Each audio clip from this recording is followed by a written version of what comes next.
Hello everyone, welcome to the second class of matrices. Last class আমি শিকিছিলো matrix কি হয় আৰু order of a matrix কি হয়. আমি এটো ক্লাছত শিকিম matrixৰ কিছুমান type. So let's start.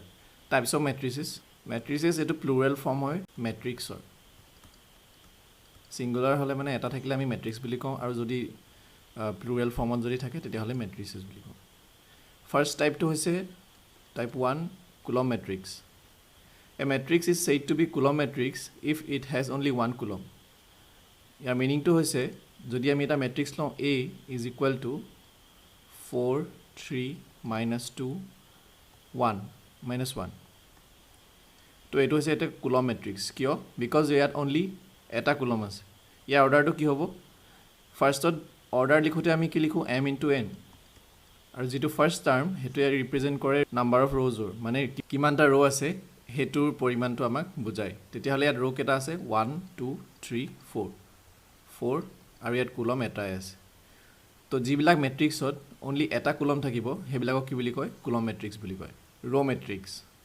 মেট্ৰিক্সটো হৈছে a matrix is said to be a row matrix if it has only one row that means এটা যদি আমি মেট্ৰিক্স লওঁ a is equal two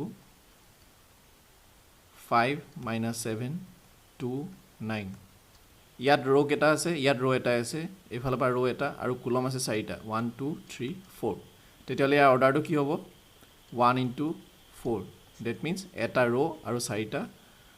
coulomb সিমিলাৰলি আমি আৰু এটা যদি লওঁ b is equal to minus 11 12 27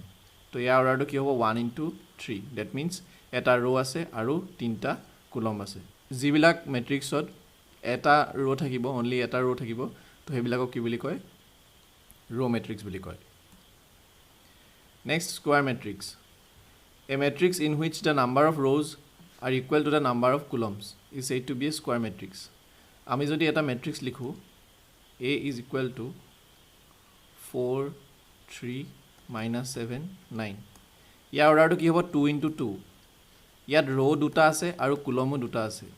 যিবিলাক মেট্ৰিক্সত ৰো আৰু কুলমৰ সংখ্যা সেম হ'ব দ্যাট মিন্স ৰো আৰু কুলমৰ সংখ্যা সমান হ'ব হেবিলাক মেট্ৰিক্স কি বুলি কোৱা হ'ব স্কয়াৰ মেট্ৰিক্স বুলি কোৱা হয় আমি যদি আৰু এটা एग्जांपल লওঁ b is equal to minus 1 0 2 minus 9 2 7 11 9 3 এটো এটা মেট্ৰিক্স ইয়াৰ অৰ্ডাৰটো কি হৈছে 3 into 3 তাৰ মানে তিনটা ৰো আছে আৰু তিনটা কুলম আছে এতিয়া তো এটো কি হয় স্কয়াৰ মেট্ৰিক্স হয় আৰু যিবিলাক স্কয়াৰ মেট্ৰিক্সৰ আমি যেতিয়া অৰ্ডাৰ লিখিম অৰ্ডাৰ বুলি আমি যেতিয়া কম হে স্কয়াৰ মেট্ৰিক্স বিলাকৰ অৰ্ডাৰ আমি অনলি 2 বুলি কম 2 by 2 বুলি নকওঁ বা 3 by 3 বুলি নকওঁ যদি তিনটা সেম থাকে তিনটা ৰো আৰু তিনটা কুলম থাকে তেতিয়াহলে তাৰ অৰ্ডাৰটো হ'ব 3 সিমিলাৰলি যদি দুটা ৰো আৰু দুটা কুলম থাকে তেতিয়াহলে তাৰ অৰ্ডাৰটো হ'ব 2 দ্যাট মিন্স যদি এটা কোনোবা এটা মেট্ৰিক্স m into n অৰ্ডাৰৰ হয় আৰু যদি m is equal to n হয় দ্যাট মিন্স ৰো number of row is equal to number of column Hetuk মেট্ৰিক্সত কি বুলি ক'ব স্কয়াৰ মেট্ৰিক্স বুলি ক'ব ডায়াগোনাল মেট্ৰিক্স নাম্বাৰ 4 টো হৈছে ডায়াগোনাল মেট্ৰিক্স আমি বুজাৰ আগতে ডায়াগোনাল এলিমেন্টস কি এটো আমি বুজি লওঁ যদি এটা মই মেট্ৰিক্স লিখো a is equal to 2 4 7 minus 1 3 9 7 2 1 এটো যদি এটা মেট্ৰিক্স হয় তেতিয়া হলে ইয়াৰ যিবিলাক diagonal elements hobo hebilak kunbilak hobo 2 3 and 1 এই তিনটা hobo ইয়াৰ diagonal elements তাৰ মানে যদি আমি আৰু এটা एग्जांपल লওঁ b is equal to minus 4 9 2 1 year diagonal elements কোনগিটা hobo minus 4 আৰু 1 মানে diagonally যিবিলাক element থাকিব এটা স্কয়াৰ মেট্ৰিক্সৰ খালি স্কয়াৰ মেট্ৰিক্স হ'ব লাগিব diagonal elements থাকিবলৈ হলে হেতু স্কয়াৰ মেট্ৰিক্স হ'ব লাগিব যদি এটো এনেকুৱা হয় c is equal to 2 7 1 9 4 1 ইয়াত কি হ'ব ডায়াগোনাল এলিমেন্টস আমি নাপাম বিকজ এটো কেলে নহয় এটো স্কয়াৰ মেট্ৰিক্স নহয় তো ডায়াগোনাল এলিমেন্টস থাকিবলৈ স্কয়াৰ মেট্ৰিক্স হ'ব লাগিব এতিয়া আমি বুজু ডায়াগোনাল মেট্ৰিক্স কি হয় এ স্কয়াৰ মেট্ৰিক্স ডায়াগোনাল মেট্ৰিক্স হ'বলৈ স্কয়াৰ মেট্ৰিক্স হ'ব লাগিব এনেকুৱা মেট্ৰিক্স হ'ব লাগিব অৰ্ডাৰ 3 অৰ্ডাৰ 2 নহলে অৰ্ডাৰ 1 হ'ব লাগিব a square matrix b is equal to bij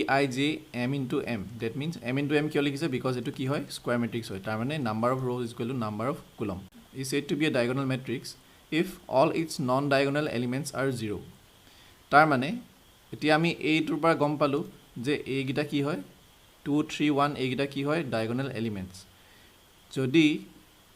যিকেইটা ডায়াগোনাল এলিমেন্টস নহয় এইকেইটা -1 7 2 4 7 9 এইকেইটা যদি 0 হৈ যায় তেতিয়াহ'লে কি হ'ব হেতু কি বুলি ক'ব ডায়াগোনাল ম্যাট্ৰিক্স বুলি ক'ব তেতিয়াহ'লে আমি এই ম্যাট্ৰিক্সটো কেনেকৈ লিখিব পাৰোঁ A is equal to 2 3 1 only এইকেইটা থাকিব আৰু বাকি এলিমেন্টছবোৰ কি হ'ব 0 হ'ব অনলি ডায়াগোনাল এলিমেন্টছ গিটা 0 নহয় যিকেইটা নন ডায়াগোনাল এলিমেন্টছ তাৰ মানে যিকেইটা ডায়াগোনাল এলিমেন্টছ নহয় সেইকেইটা কি হ'ব 0 হ'ব তেতিয়া এই এনেকুৱা ধৰণৰ ম্যাট্ৰিক্স বিলাকক কি বুলি ক'ব ডায়াগোনাল ম্যাট্ৰিক্স বুলি ক'ব তেতিয়া আমি এইটোত চাওঁ আমি এইটো কি কেনেকৈ লিখিব পাৰোঁ -4 1 0 0 যদি এইটো হয় তেতিয়াহ'লে এইটো কি হ'ব ডায়াগোনাল ম্যাট্ৰিক্স হ'ব scalar matrix A diagonal matrix is said to be scalar matrix if its diagonal elements are equal. That means যদি আমি আগৰ এক্সাম্পলটো চাওঁ এই ম্যাট্ৰিক্সটো এটো কি হয় ডায়াগোনাল ম্যাট্ৰিক্স এতিয়া এটা ডায়াগোনাল ম্যাট্ৰিক্স কেতিয়া স্কেলাৰ ম্যাট্ৰিক্স হ'ব যেতিয়া তাৰ ডায়াগোনাল এলিমেন্টছ বিলাক ইকুৱেল হ'ব তাৰ মানে 2 3 1 এইকেইটা ইকুৱেল হ'ব তাৰ মানে আমি এইটো এক্সাম্পলটো আমি এনেকৈ ল'ব পাৰোঁ যে 2 2 2 0 0 0 0 0 0 তো এইটো কি হ'ব স্কেলাৰ ম্যাট্ৰিক্স হ'ব Similarly, ইয়াৰ ক্ষেত্ৰত কি হ'ব -4 -4 0 0 জাস্ট এক্সাম্পল এটা দিছোঁ তো যদি ডায়াগোনাল এলিমেন্টছ বিলাক সেম হয় ইকুৱেল হয় তেতিয়াহ'লে কি হ'ব এইটো স্কেলাৰ ম্যাট্ৰিক্স হ'ব সো আমি আৰু এটা এক্সাম্পল ল'ব পাৰোঁ C is equal to -1 -1 -1 তাৰ মানে ডায়াগোনাল এলিমেন্টছ যিমান গিটা আছে সব কি হয় সেম হয় ইকুৱেল হয় তো এইটোৱে কি হ'ব scalar matrix identity matrix A square matrix in which elements in the diagonal are all 1 and rest are all 0. তেতিয়া আইডেন্টিটি ম্যাট্ৰিক্স কোনটো ক'ব ধৰি লও আমি এটো চালো স্কেলাৰ ম্যাট্ৰিক্সত কি হয় ডায়াগোনাল এলিমেন্টছ বিলাক সেম হয় বাট ইন কেস অফ আইডেন্টিটি ম্যাট্ৰিক্সত কি হ'ব এই যিকেইটা ভ্যালু ডায়াগোনাল এলিমেন্টছ যিকেইটা ভ্যালু হেগিটা সদায় কি হ'ব 1 হ'ব দ্যাট মিন্স কেনেকুৱা হ'ব B is equal to 1 1 1 0 0 0 0 0 0 তো এইটো কি হ'ব আইডেন্টিটি ম্যাট্ৰিক্স ইয়াৰ অৰ্ডাৰটো কিমান হ'ব 3 এগেইন আমি যদি আৰু এটা লিখো A is equal to 1 1 0 0 year order কিমান হ'ব 2 আমি যদি আৰু এটা লিখো C is equal to only 1 এইটো কি হ'ব আইডেন্টিটি ম্যাট্ৰিক্স বিকজ ইয়াৰ ডায়াগোনাল এলিমেন্টছ only কি 1 এ হয় আৰু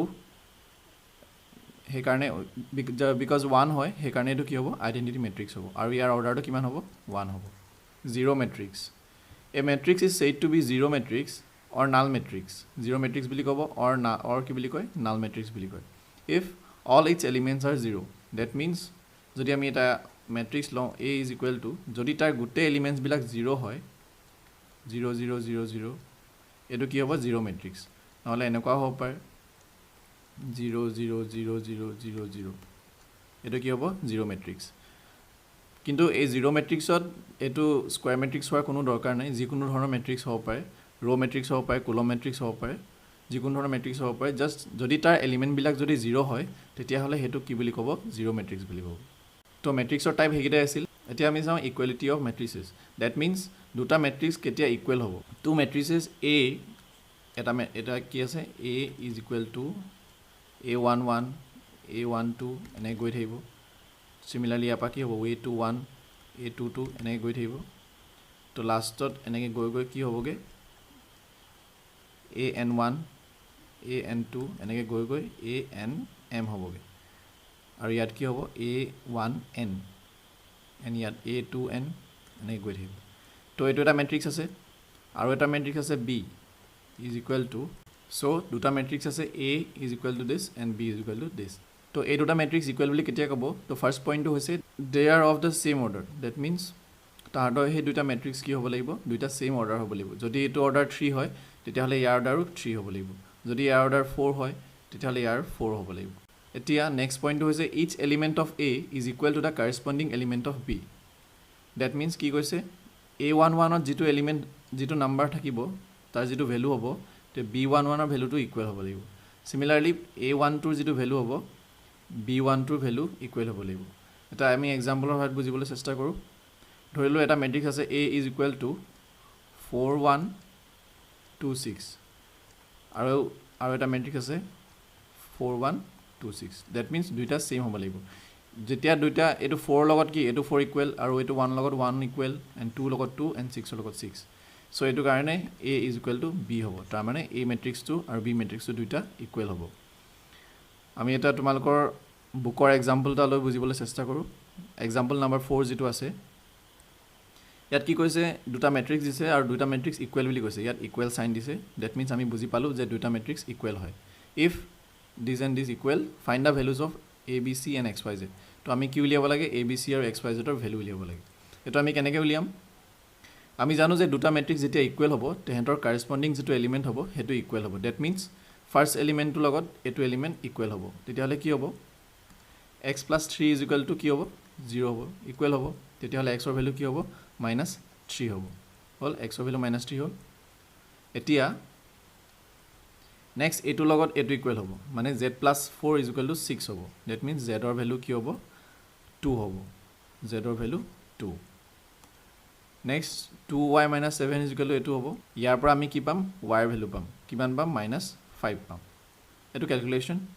জাস্ট ইয়াৰ পইণ্টটো এইটোৱে যে দুটা মেট্ৰিক্স যেতিয়া ইকুৱেল হ'ব তাহাঁতৰ কাৰেস্পণ্ডিং এলিমেণ্টকেইটাক ইকুৱেল বুলি আমি লিখিব পাৰিম আৰু ইয়াৰ পৰা আমি A B C আৰু X Y Z ৰ ভেলু উলিয়াম চ' তোমালোকৰ আজি ক্লাছটোৰ কাৰণে ইমানেই আছিল যদি কোনোবাই কিবা বুজি পোৱা নাই তেতিয়াহ'লে কমেণ্ট বক্সত জনাব পাৰা আৰু যদি ভিডিঅ'টো চাই ভাল পালা তেতিয়াহ'লে like and subscribe catch you in the next one by